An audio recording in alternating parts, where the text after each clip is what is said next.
South Point is also proud to provide a variety of relaxing amenities for the guests who want to be pampered. Soak up the sun and let your stress melt away in our lagoon-style paradise swimming pool. A relaxing getaway where you can bask in the desert sun and enjoy seasonal food and bar service poolside. And if you really want to escape, come to Spa Costa del Sur. From couple suites to a co-ed wet area, our spa caters to business and leisure travelers who want to unwind and elevate their senses. A visit to one of our spa's steam, sauna, or whirlpool treatment rooms will leave any guest feeling like they can take on the world.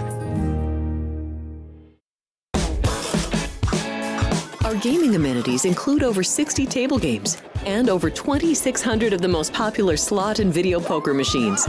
We have penny slots, including the popular Buffalo games, and real machines like Wheel of Fortune, Triple Sevens, and Megabucks. If you prefer video poker, try Deuces Wild, Double Double Bonus, or a variety of multi-denomination games. Or try your hand at one of the most popular casino table games in the world, Blackjack. Don't let the game intimidate you. Blackjack, also known as 21, is both easy and fun. And our dealers are always happy to assist. And the best part? Blackjack always pays 3 to 2. Next, check out the roulette tables. Roulette is one of the easiest casino games to learn, and so much fun to play. It's a favorite of both beginners and seasoned players.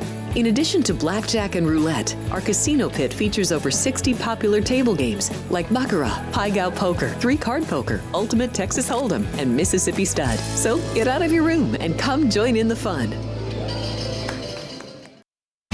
It's Sports by the Book at the South Point Studio. Here's Jeff Parles and Alex White. Good morning. Welcome in. It is Sports by the Book here at the South Point Studio. Jeff Parles, Alex White alongside. Good morning, Alex. Good morning. Happy Monday, everybody. Thanks for joining us. And it is officially June. I was going to say happy June. I was going to piggyback right on, but you beat me to it. It is June. We're almost halfway home in 2025, amazingly enough. We know the NBA Finals matchup. We've known the Stanley Cup Final matchup for, well, already a few days. We knew it on Friday. We will have more on that when we go through both of those series. Our early thoughts. We'll have our official picks on Wednesday for the NHL, Thursday for the NBA. It's a few days off. It's a small baseball card as well here today. So we will have a lot to get to today on the show. Dwayne Colucci is in the bottom corner of our screen right now. We're getting ready for him in a few moments. But first, Alex, we know the NBA Finals. It is a big price. Just informing everyone of this before we get into Dwayne. Pacers and Thunder. There's going to be a first-time champion in the NBA. Yes, I know the Thunder technically have the Sonics history, and they won a title in Seattle, but realistically speaking, that history will go back to the new expansion team whenever that comes. So teams looking for their first titles in their current form. Indiana's only their second appearance in the final.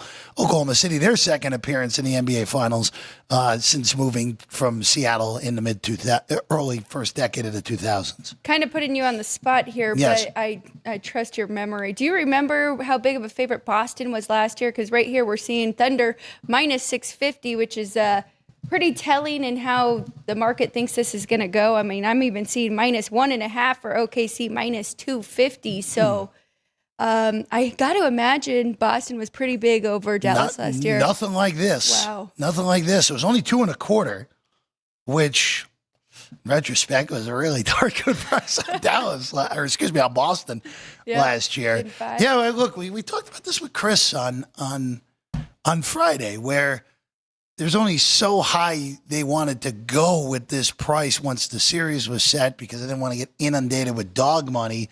Now, granted, Chris said they're in great shape with both of these teams, with the Thunder and the Pacers here. Game one, 3 nights from now on Thursday night. And, of course, Wednesday night, the Stanley Cup Final will get underway where Edmonton is a minus 130 favorite right out of the chute here in this one. All right. You know what? Yeah, we got him. We hear him. I was gonna take a break, but we don't need to here. Our good friend Dwayne Colucci is standing by right now. And live at the Rampart, as he always is. Kaluch, good morning. What's going on, Jeff? How you doing today? Good. How are you? It's good to have you on, as always. Good.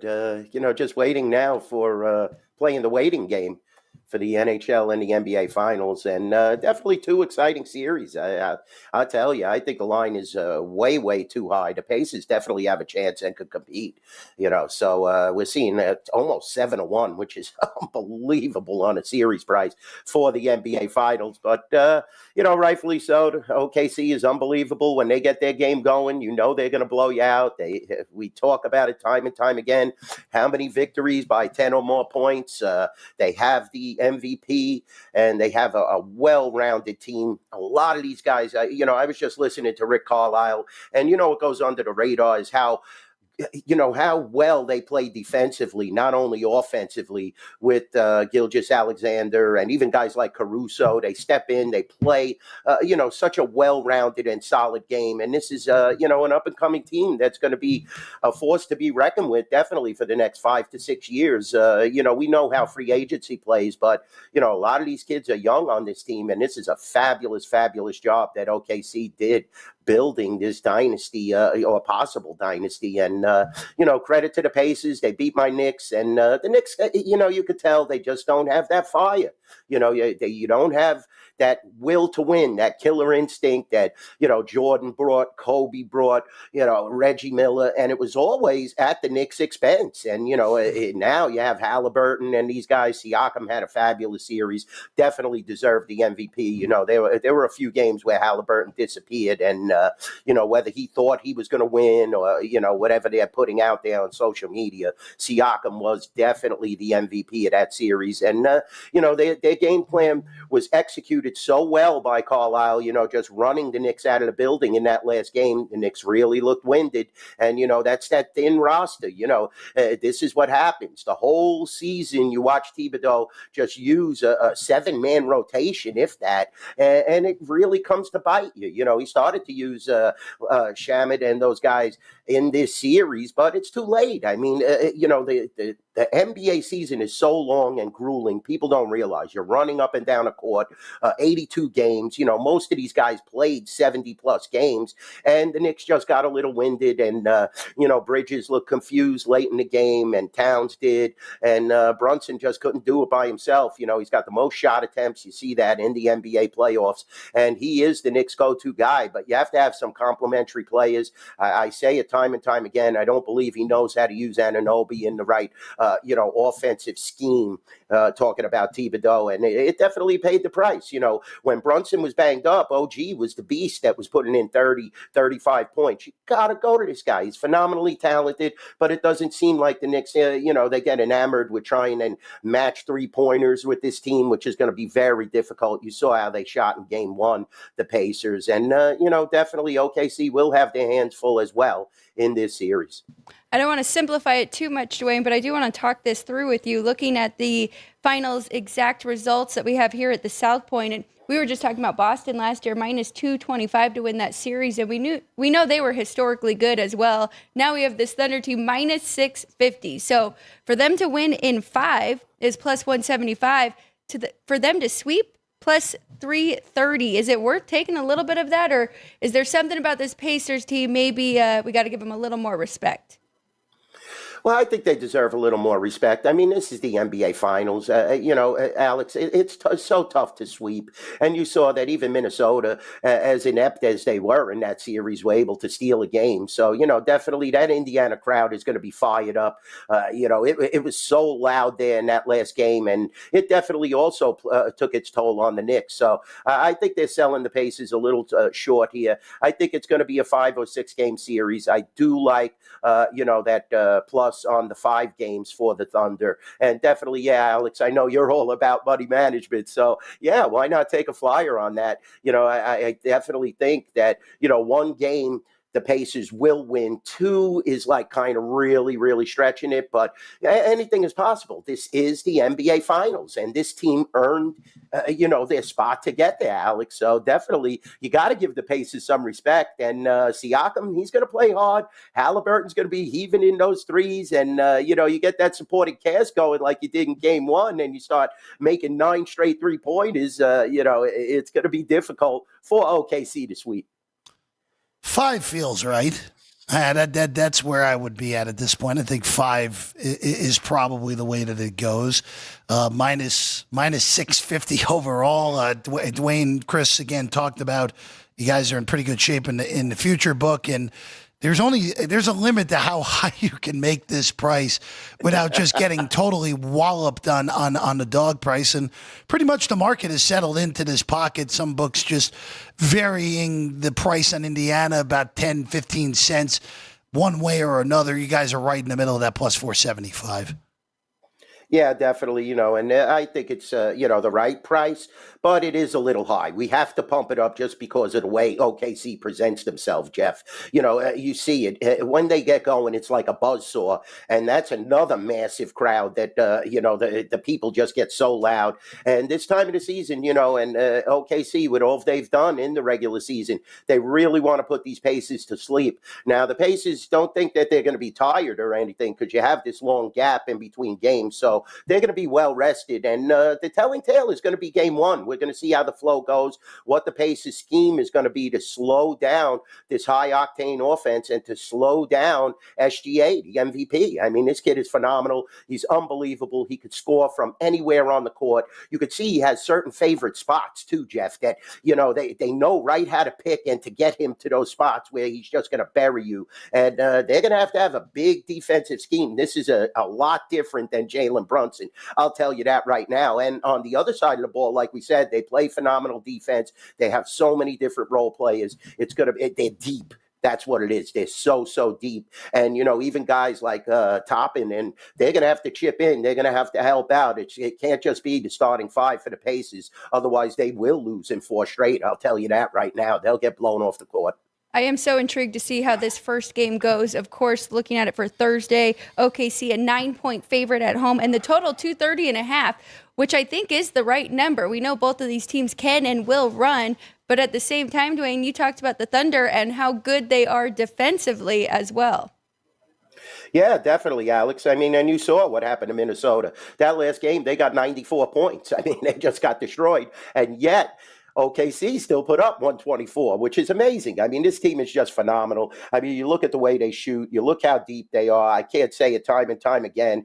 Dort, Williams, unbelievable. I mean, I didn't even speak about this guy yet. He's just been a phenomenal addition and just complements SGA so well. Holmgren, he put in 22 points. And, when Shea's shooting 14 for 25 and 2 for 4 from 3-pointers, he's not going wild. He's taking the ball to the basket, to the rim. And that's what they have to do. They're going to have to protect the rim because guys like Hartenstein, Williams, they're going to attack because they're very big. And it's going to be a very, very difficult series for the Indiana Pacers. The Knicks don't play that much defense. Remember that, Alex. So this is going to be totally different. I think the number is set right, like you said. I think the total is right. It's going to be so difficult for the Pacers when you look at this series coming into it. They're riding high right now, but it's like night and day because Towns doesn't play D. Brunson is sort of a defensive liability at times. You could definitely take advantage of his size and the fatigue. And, they had Mitchell Robinson in there earlier in the season, but he couldn't do nothing with Siakam either. So, now you have a different animal here, and it's going to be, Indiana's got to get used to trying and get the ball inside. Quick outs to the outside and maybe drain a few threes.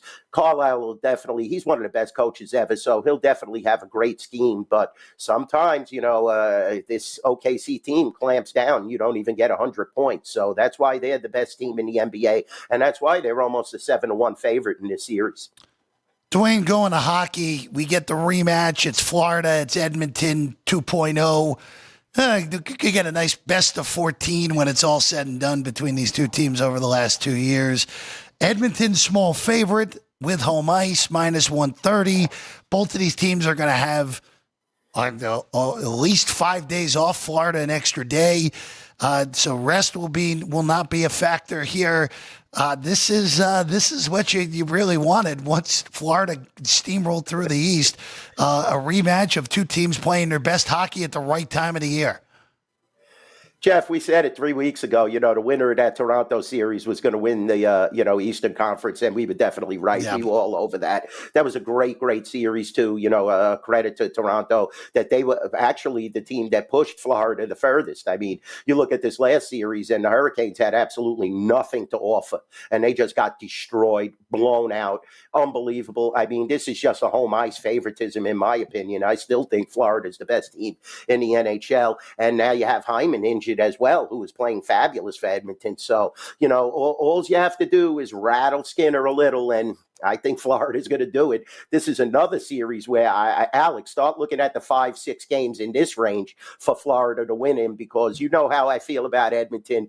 Great, great team, great McDavid, great Draisaitl. But now, Hyman was definitely a major factor. Nugent Hopkins was playing very well as well now, and he's going to have to step it up. Kane's going to have to be physical, but we know how physical Florida is.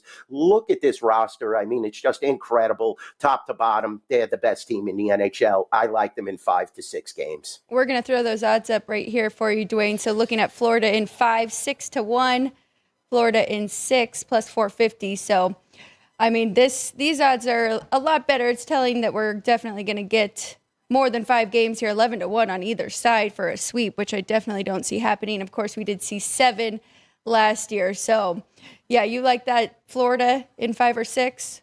Yeah, definitely. I think, the roster is just built to last. You have Verhaeghe, Rodriguez, Kachuk. I mean, there's so many superstars, whereas they're really going to have McDavid step up to that extra level, which he definitely can. But the goaltending is the major factor here. Skinner's got to play great. I mean, I know the other kid is coming back, but you don't want to start flip-flopping goalies when you're playing in the Stanley Cup Finals. And Bobrovsky is a monster. He's a legend between the pipes. 3 straight Stanley Cup appearances. This team is definitely here, and they're here to stay. So, you look at those odds to win the Conn Smythe. I think McDavid is way too short. I mean, I guess everybody thinks Edmonton is finally going to break the drought from my Canadians in '93 to win the Stanley Cup. But, I mean, even money, 10 cents, I can't take that at all.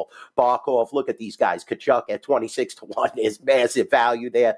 Bennett, Verhaeghe, look at Verhaeghe. I mean, this guy is unbelievable. I would take quite a few Florida players on this list. There is value, though, with Draisaitl as well if you're looking on the other side. And if Skinner has a monster series, anything is possible. I was going to say, you just wrapped it at the end there. Skinner is still 50-1. Yeah, that's huge. That is a gigantic price on. Look, I get it. We all understand why Connor McDavid is plus 110.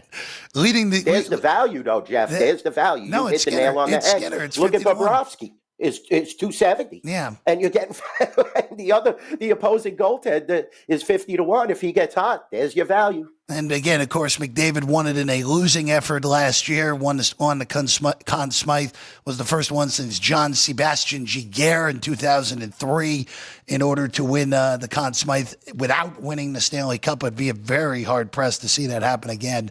Boy, 50-1 on Skinner. I'm going to have to take a small piece of that. Now watch Skinner give up 7 goals in game 1. That's the measuring stick. Yeah, he's the measuring stick. That's usually going to have. Trust me, I know, Dwayne. All right. Dwayne, I want to move to Belmont at Saratoga. We're getting the big 3. We're getting the big 3. We're getting the Preakness winner journalism. We're getting Sovereignty, who, of course, won the Derby. And then Baeza is going to run in this thing, too. So 1, 2, 3 from the Derby, all up at Saratoga this weekend. We'll find out the post positions later today. But, Dwayne, at least without knowing the post positions just yet, this field looks loaded at Saratoga for Belmont, which, look, with no Triple Crown on the line, this is all you can ask for here, Dwayne. This is it. I'll tell you, definitely. What a great, great race. And it's good to see that they're all there. And, journalism is in now. He's, getting acclimated with Saratoga, which is a very, very unique track. Baeza shipped. He's there. And, of course, you're going to have the Kentucky Derby winner to deal with. Sovereignty. He's a monster. Also, you have the Peter Pan winner, Hill Road, who's starting to come into his own. Chad Brown's really tightening the screws on this horse that definitely has an outside chance. So this is a stacked field. I'll tell you, it's going to be so exciting. You have the Metropolitan. You have the big matchup there with White Barrio and Fierceness. Saratoga is going to have such a fabulous, fabulous card. And we just pray for beautiful weather there. That's all I'm praying for. Starts Wednesday through Sunday. I'm still liking Baeza. I like that workout that he had, that 112 and change work. I want to see how he starts galloping around the Saratoga racetrack. You get Flavian Pratt, who's a fabulous, fabulous rider. It's definitely going to be a great, great race. We're going to see if Rispoli and journalism are the real deal. They could turn the tables, on Sovereignty. Belmont is going to have everything going. Junior Alvarado, they're stoked. I mean, I could easily, it's going to be tough who the favorite is. Journalism might actually be the favorite, Jeff. I'll be honest with you, come post time, without a doubt, So Sovereignty is going to take a lot of backing, and, they're well rested. Keep that in mind. That was a very physical trip in the Preakness. Even though he dominated, he was bounced around. He had to navigate a tough strip, and definitely he had to, exert himself late, Rispoli. So, maybe he'll be a little short. It's so tough in 5 weeks to run these 3 great races, but journalism's one of the best out there, and definitely at the top of the 3-year-old class with Sovereignty and Baeza. We're going to see how this race runs. The spa is unbelievable. I'm getting the hair on my necks are rising. I love it. I mean, Dwayne, look, it's an 8-horse field. It looks like we're going to get on Saturday. Again, the weather, you brought up the weather. The weather is not promising on the day of.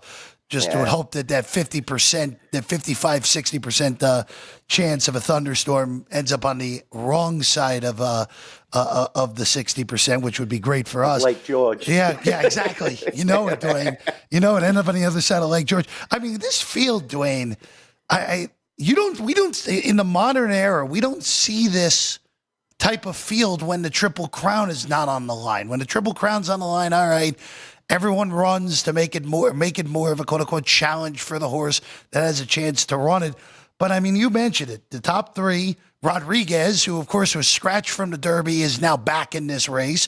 That was who Alex was going to pick before Rodriguez was scratched from the Derby. You mentioned Hill Road, who is a darn good horse, and even the other ones, Crudo and Heart of Honor and Uncaged. I mean, this is as good of a field that we've seen in the Belmont without the Triple Crown on the line in a long time, Dwayne.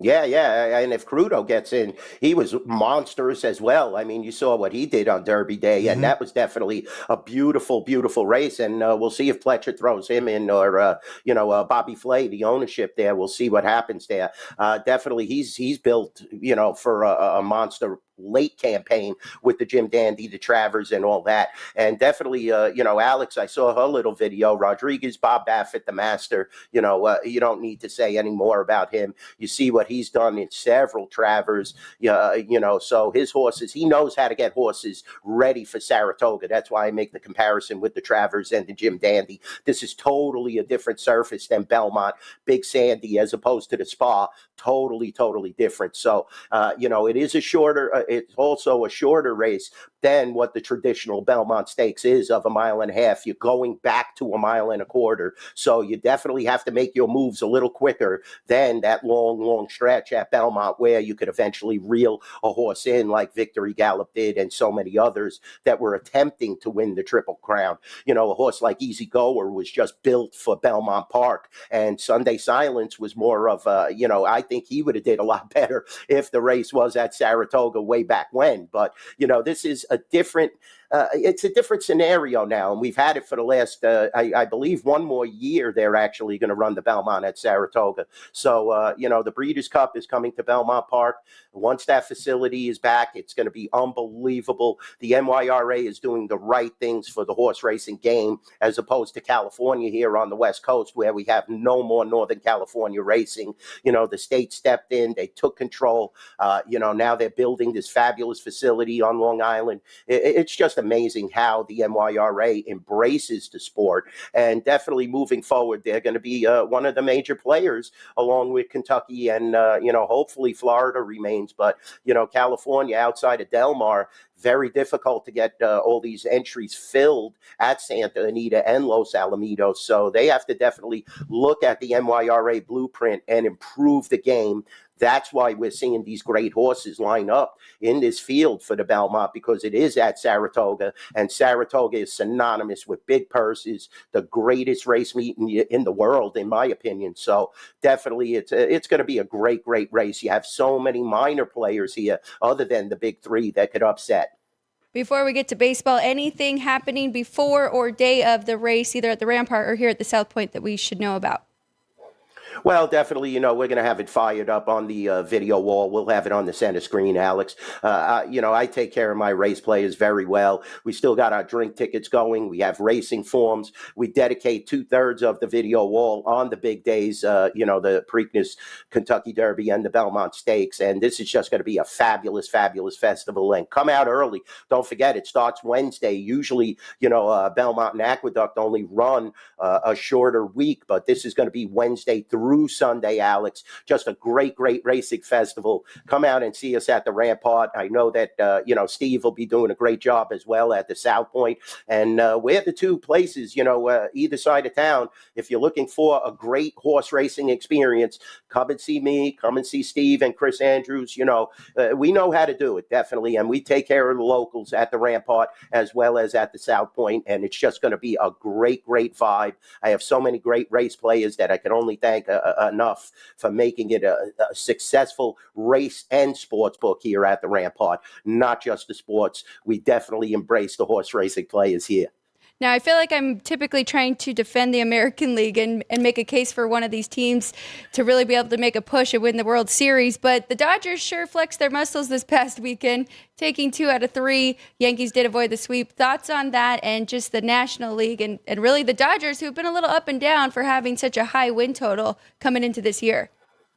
Yeah, definitely. They're not unbeatable, Alex. I was very upset watching Tosca swing. He was swinging wildly last night. I wanted to sweep because I'm a Dodger guy myself. But, they're definitely, the West is very difficult. You still have San Diego. You have San Francisco. Arizona's having a bumpy time of it now, But definitely that's a tough, tough division. You look at the American League, when you see the Yankees get manhandled like that, who's going to come out of the American League is the next thought that comes into your mind. So, you have to look for other options, maybe a team in the Central. But this is going to be a great series coming up. It starts tonight, Dodgers and Mets, and that's going to be very exciting. And that could be, definitely what the National League pennant looks like moving forward, just like last year. I mean, the Mets are phenomenal. And remember, they have great pitching, Alex, and they're doing it without Juan Soto doing anything. So this is a difficult series. The Dodgers really have to get the motor running. They have to get some distance in between, the rest of the division. Then they could start to kick back a little. We know Mookie's toe is a little messed up. We're going to see how he reacts. I think he'll be ready for this series. Wise move, as always, by Dave Roberts, sitting him out for the big Yankee series, and they were still able to take 2 out of 3. You see what Shohei could do. He's unbelievable. One of the best talents in baseball. Second, probably right now, only to Aaron Judge right now. But let's see how the season plays out. Still a lot of baseball left, and the Yankees will right the ship. The Yankees have an excellent lineup, with Grisham and those guys. They definitely, if LeMahieu could ever get somewhat back to where he was, that's even more of a compliment. Volpe is good. They have good catching with Wells, and definitely they're going to be tough because I don't think there's a team in the AL East that could beat them. So, they're going to be in the playoffs, in my opinion, barring a massive injury or some of their arms going down. They made an excellent acquisition. I think Fried, what is he, 7-0? I mean, he's unbeaten. So Yankees don't buy too much into that series, Alex. They'll still be around come playoff time, but the Dodgers are definitely the best team in baseball. But the win total is still in question. You see, when you make it that high, you could still be the best team in baseball, but that doesn't mean you're going to win 115 games. Right now, the best records in baseball are owned by the Detroit Tigers, the New York Mets, and the Chicago Cubs. as we all expected going into the year, at least on the Tigers and the Cubs. Cubs right now, Mets and Cubs again, 37 and 22. Dodgers and Phillies at 36 and 23. Detroit with the best record overall, though, 39 and 21 on the season. He's Dwayne Colucci. You can find him up at the Rampart, Races Sportsbook Director up there, NY Bookie Dwayne on the tweets as always. DC, enjoy the week. Enjoy Belmont at Saratoga. We'll talk to you again 1 week from today. Thanks for having me on, guys. It's always a pleasure. I'll see you next week. And let's cash a lot of tickets in. We're going to cash some on this Belmont, I'll tell you right now. So I'll be floating picks.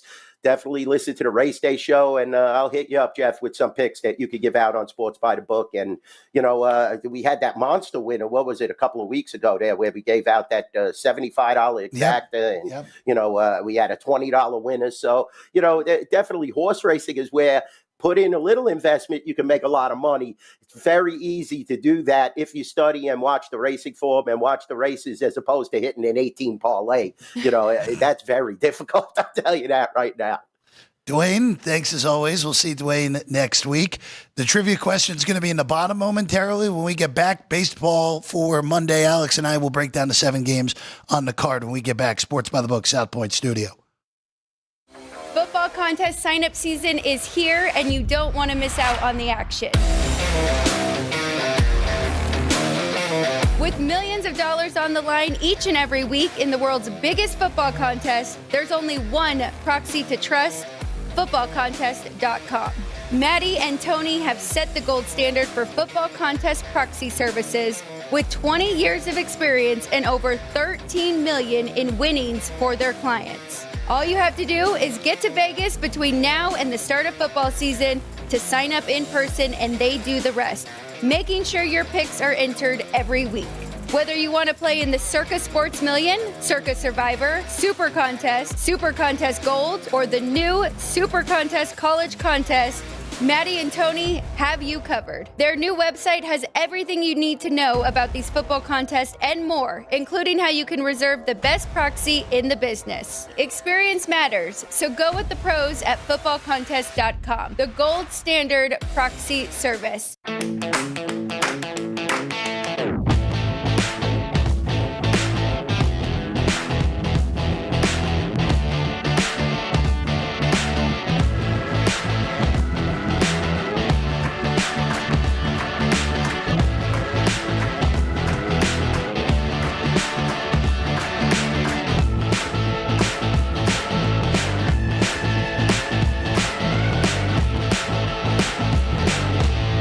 Sports by the Book. Sports by the Book. Sports by the Book. Sports by the Book, South Point Studio. This is the best sports betting network. I would argue it is a total mismatch. There's value with underdog prices in series. I would lean to the under here. My numbers are saying I got to bet the Tigers. Two-way action. When in doubt, we juice that favorite, that extra nickel. Sports by the Book, South Point Studio. Forget about it. The best.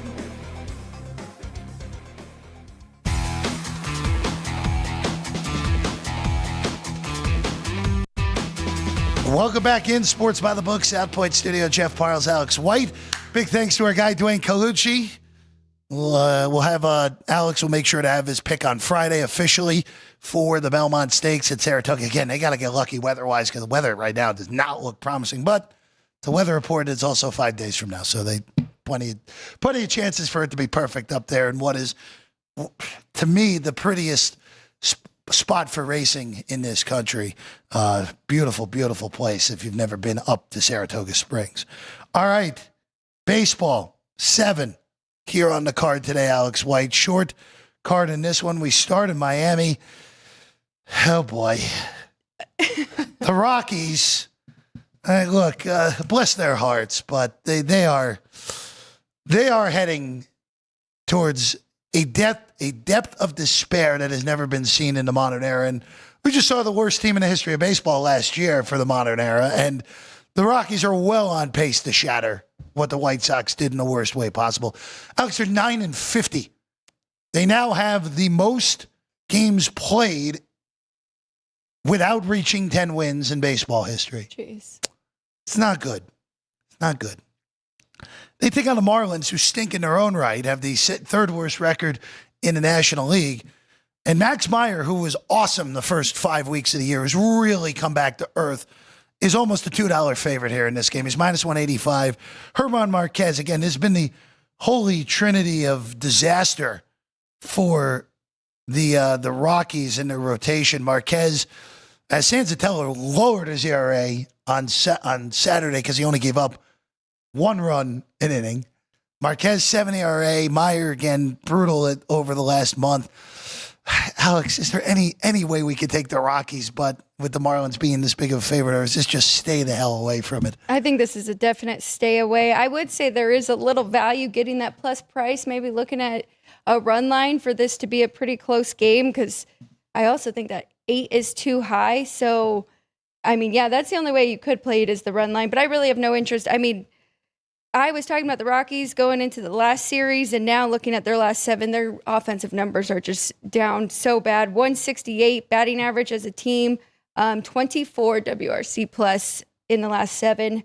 Marlins aren't much better. I mean, we've got a 78 there and 225 batting average, but that is a lot better than 168. So nothing for me in this one. If anything, I would lean to the under, but you brought up both pitchers, and that scares me a little bit. Max Meyer coming off a pretty rough one here, giving up 4 earned runs against the Padres, where I did think he could pitch pretty well. Padres were kind of down offensively as well, and got 7 hits off of him in just 3 1/3 innings. So I'm going to pass on this one.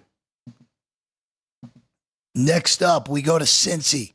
Brewers went to Philadelphia and swept the Phillies, and it was an emphatic sweep. They won all 3 games by at least 3 runs. They put 17 on them on Saturday. It really just very impressive. 7 straight wins for the Brewers after losing 2 straight to the Pirates. So they're playing some great ball right now.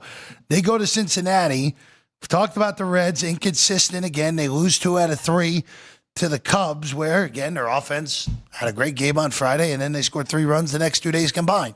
Just been very frustrating for Reds backers this year with the inconsistency on offense. Their pitching has actually been more than good enough for the most part this year. It's Singer and Savali. Singer and the Reds minus 110 at Great American Ballpark. Total of 9 there on the border of Kentucky and Cincinnati, Ohio. Now, this one's very hard to handicap as well. This Brewers team has already seen Singer, and he did not pitch great. 5 innings, 9 hits, gave up 3 earned runs.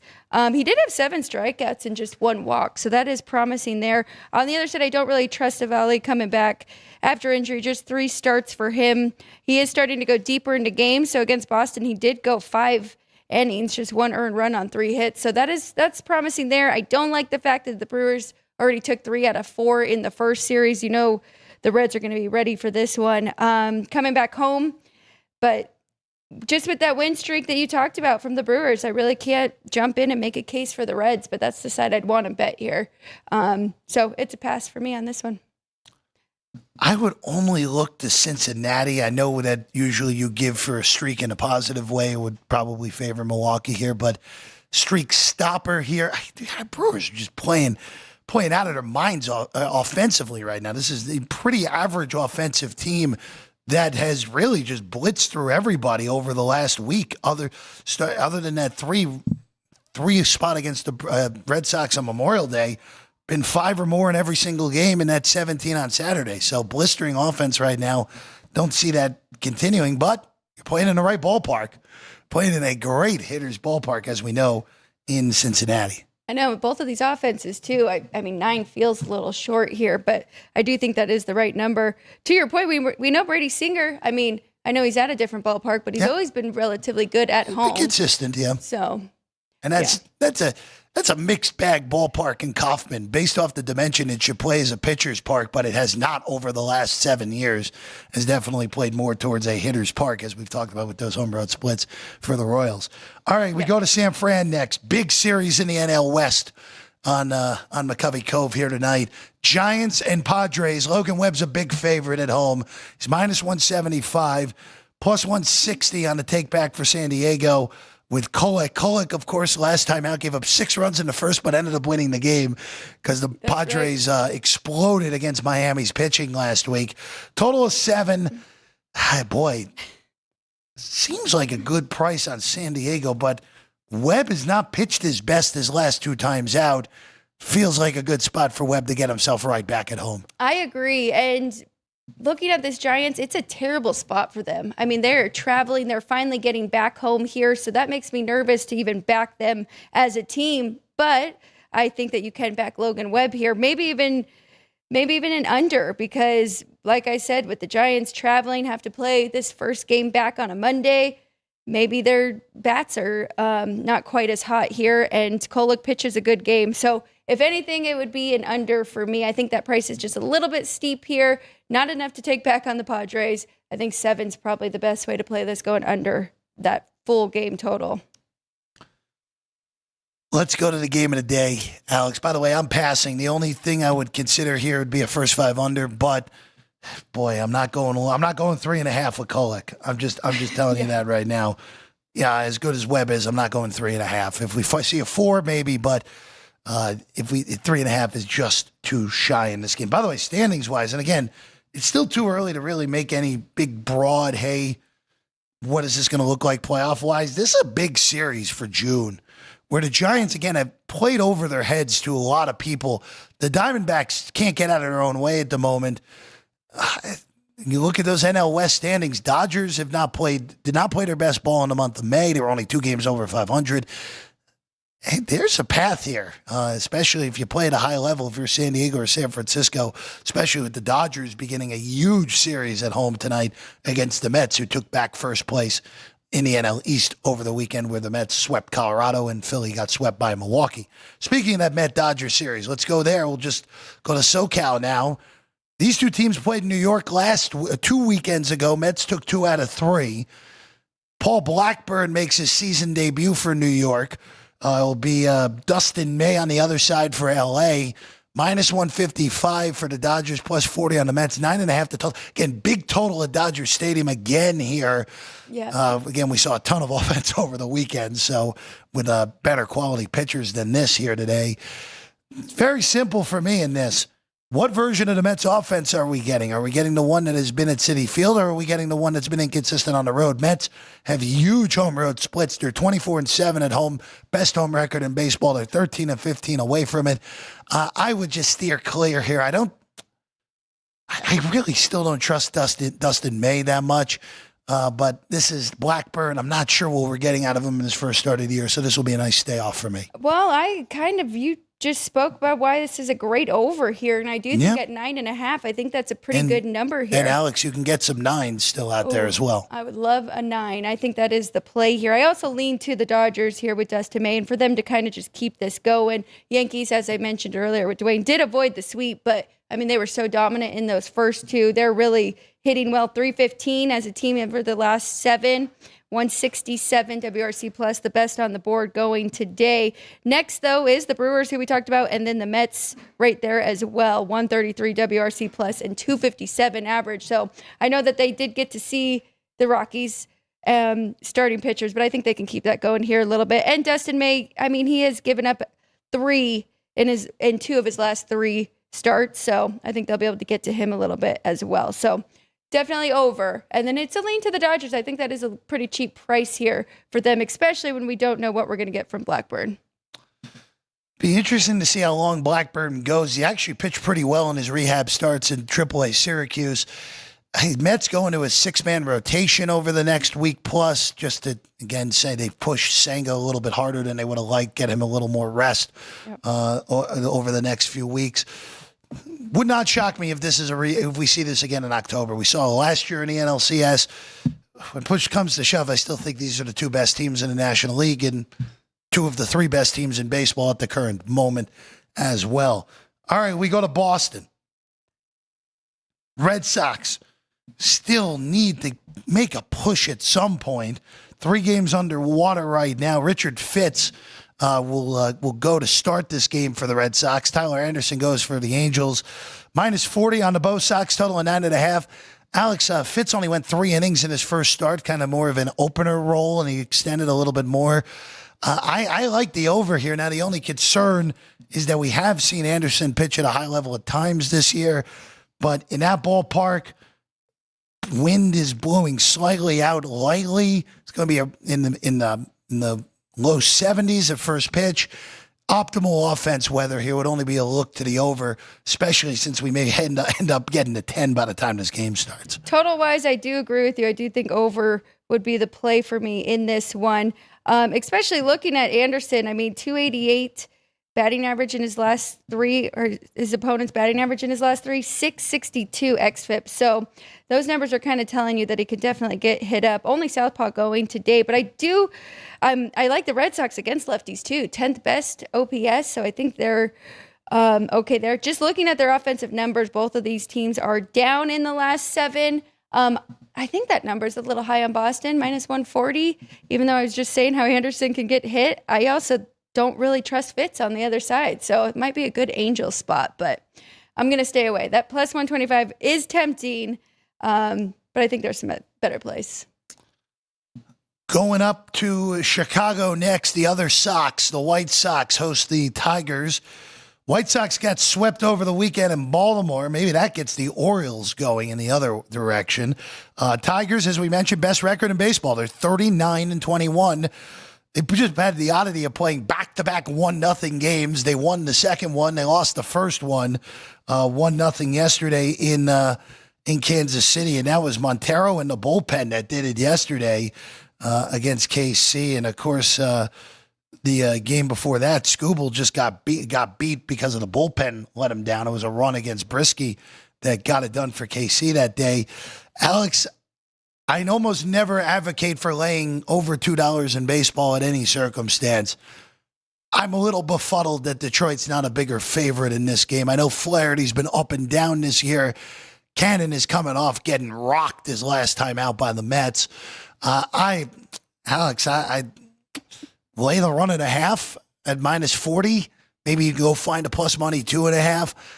Detroit's really good. They should be looked at as a legitimate top 4 team in baseball at this point. I know some may be slower than others to move them up just because of how low they were power ratings wise coming into the year, but they've proven they are the best, at least to me at the current moment. They are the best team in the American League. Them and the Yankees are 1-2, and it is a big gap, but boy, -220 feels like a reasonable price on a full game, and lay the 1.5 with the Twa today. I'm with you. I do like the Tigers in this spot. They already did sweep the White Sox earlier this year in April, but I mean, I just think they are so much better and might be taking a little too much from that tight series against Kansas City, but I think we expected low-scoring games in that one. So I do think their offense can come alive again, even though their numbers in the last 7 are not great. Which kind of leads me to an under here. I think 8.5 is way too high for these two, unless the Tigers really get to Jonathan Cannon. But I mean, looking at his medians, he can go 5 2/3 innings, which is great. Giving up 3 earned runs, I think we could stay under that 8.5. Not really getting a whole lot from the White Sox on the other side, because I really like what I've seen from Flaherty, especially in his last 3 starts. Strikeout to ball ratio 2, strikeout to walk ratio 2. So, yeah. I like under more, but then also I'm with you. I would go Tigers run line for sure. Last one up, we go to Sacramento. And Alex, I know that on paper, this is a good pitching matchup, but this is ridiculous in the way of the weather here today. It's going to be 83 degrees. It's going to be starting at 10-mile-an-hour winds out, starting at 10. And we've talked about Severino, who has been one of the best road pitchers in baseball this year. Sevy on the road, 5 starts, 31 innings, ERA sub-1. Sevy's made 7 starts in Sacramento this year. ERA's north of 6. Joe Ryan, we've talked about being an underrated starter, but even a 9.5, there are no 9s. There's 1 9 left, but also where it says it's left, I would imagine it's probably 9.5 because they don't update their system well enough, that one particular book. I know it's good pitchers, Alex, but these are just absurdly good conditions for hitting in Sacramento. Would only be a look to the bad number at over 9.5 here. Just to piggyback on your home road splits for Severino, looking at his median earned runs just through the year is 1.5. And looking at him at home is 4 with 6 hits and 6 innings pitched. So it is quite the difference there, even median wise. And I do really like Joe Ryan. I'd like to back him in this spot, but what you're saying too. And at this ballpark, I mean, he throws a lot of fastballs. I believe it's like 70%. So not a whole lot of in his arsenal to get these guys. If he gets hit or they make contact, these are going out. So I'm just going to stay away from this one. 9.5, not terrible, but I'd be more inclined to an 8.5 here to go over. If we get a 9 again, I would still do it. I'd still do it at 9. I'm going to treat Sacramento like I treat Coors when it's absurdly good hitting conditions. If these pitchers are good enough to shut them down, bravo. You deserve to go under here. So that's just the way I'm going to look at Sacramento while we're there for 3 years at the major league level. Thoughts on the Twins right now? Because, I mean, that number is pretty much right, but kind of fading the Athletics, and you know how much I like Joe Ryan. I would lean to the Twins at that price as well. Yeah, I wouldn't mind that. You could lay it run at a half even money. Wouldn't mind that. Again, the A's just have completely melted over the last 3 weeks. Really good start, but again, they've lost 9 to 10. They've lost 6 in a row. They went from 21 and 22 to 23 and 37. Yeah. Just gotten clobbered over the last few weeks. 10 games out in the AL West. And, well, hey, we were a really fun story early, but have really melted down. That NAL West has really, really become super, super average with the Mariners struggling of late. Also, by the way, real quick, if we want fun with numbers, Hunter Brown has 8 wins for the Astros. The Colorado Rockies have 9 total wins. One you brought up this morning that was circulating on social media as well. Colorado Rockies have 3 wins since May 5th. Scotty Scheffler has 3 wins since May 5th. It's not good on the Colorado side, who again are almost $2. Marlins are almost $2 favorites today against them at home. That's just how bad Colorado is right now. All right, we'll take a quick break. When we get back, Alex's whiteboard, and we wrap it up on a Monday right here, Sports by the Book, South Point Studio. We have 11 amazing restaurants featuring a wide variety for every price range and appetite. South Point's Garden Buffet has something for everyone at unbeatable prices. Or if hunger strikes in the middle of the night, join us at Coronado Cafe. The American menu offers breakfast, lunch, or dinner 24 hours a day, plus a Chinese kitchen for authentic Chinese dishes from 11 a.m. to 11 p.m. From steak and eggs to wonton soup, it's fast and friendly service 24/7. When you need a quick pick-me-up, you can find it at our state-of-the-art Starbucks just inside the main South Point entrance. Order ahead with the Starbucks app for easy mobile order pickups. Or enjoy your favorites in the relaxing dining area anytime, day or night. If you love Mexican food, Baja Miguel's has all of your south of the border favorites. There are dozens of classics to choose from, like fajitas, ceviche, chimichangas, tacos, and more. And for spirit lovers, Baja's colorful non-smoking tequila bar is right outside.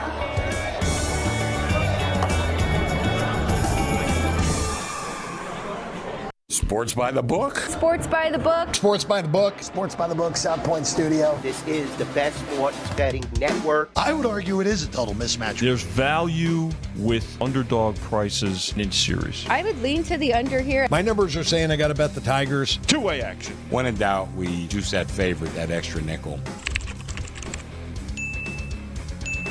Sports by the Book, South Point Studio. Forget about it. The best.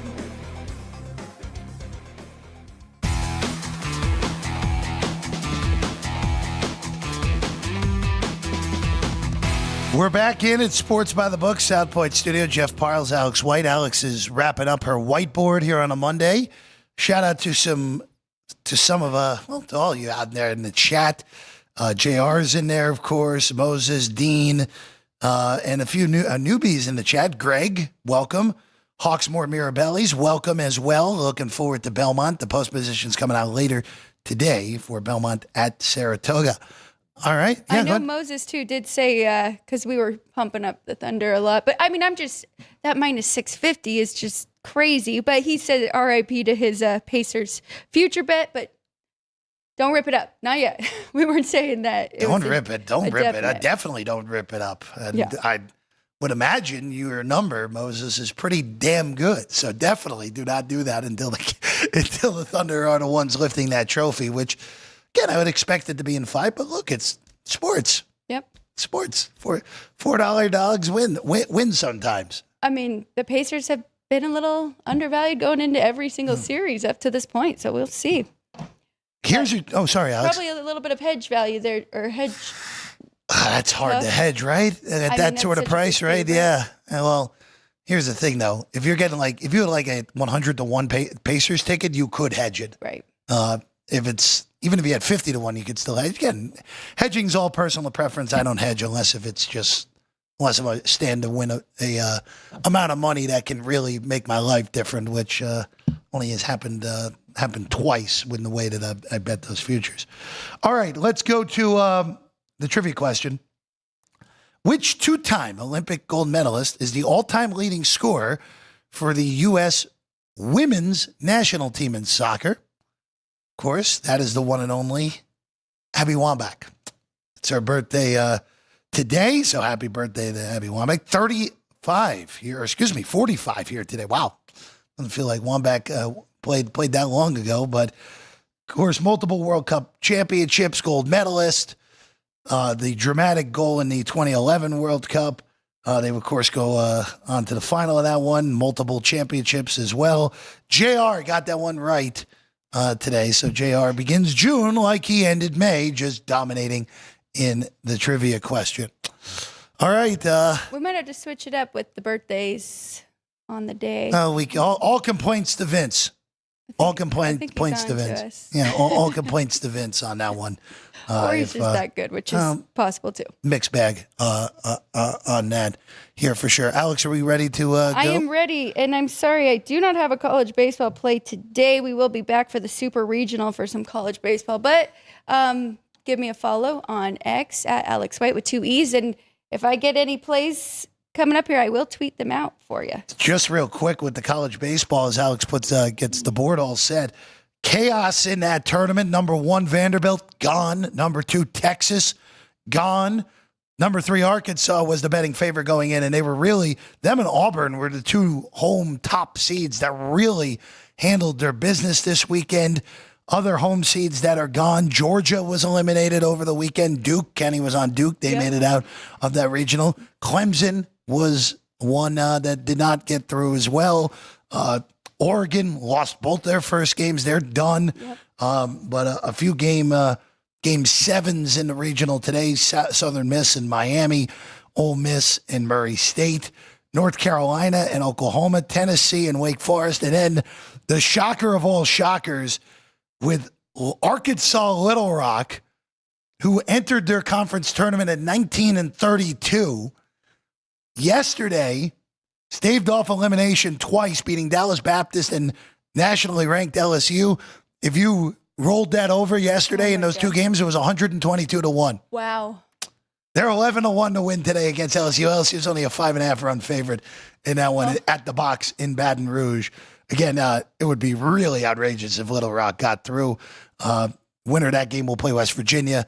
If LSU wins, they'll be down at the box at Baton Rouge next weekend, and then Little Rock will take on West Virginia and Morgantown, and that would happen. Also, Oregon State and USC, one I forgot to mention as well.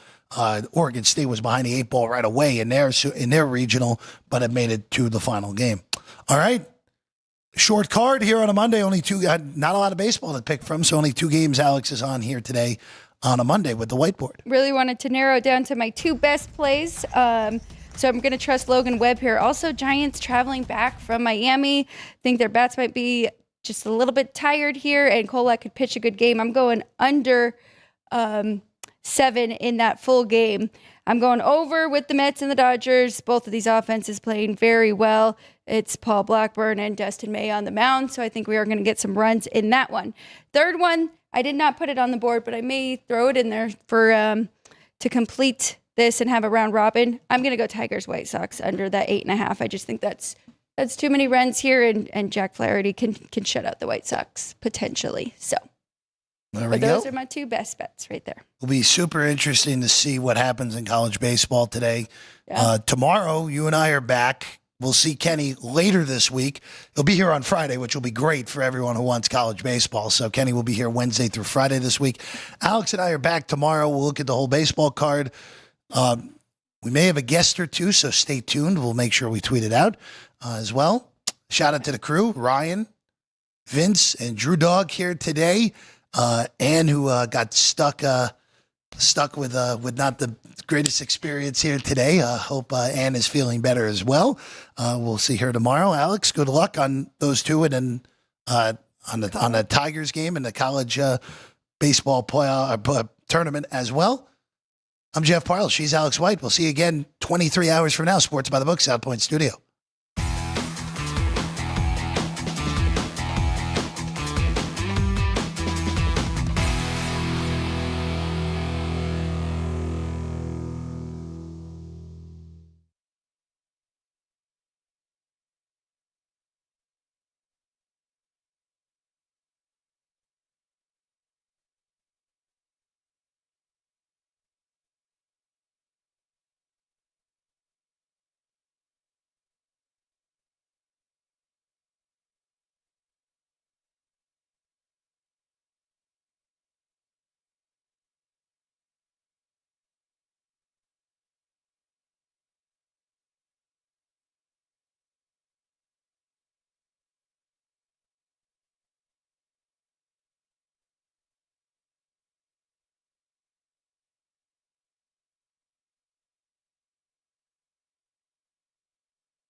South Point is also proud to provide a variety of relaxing amenities for the guests who want to be pampered.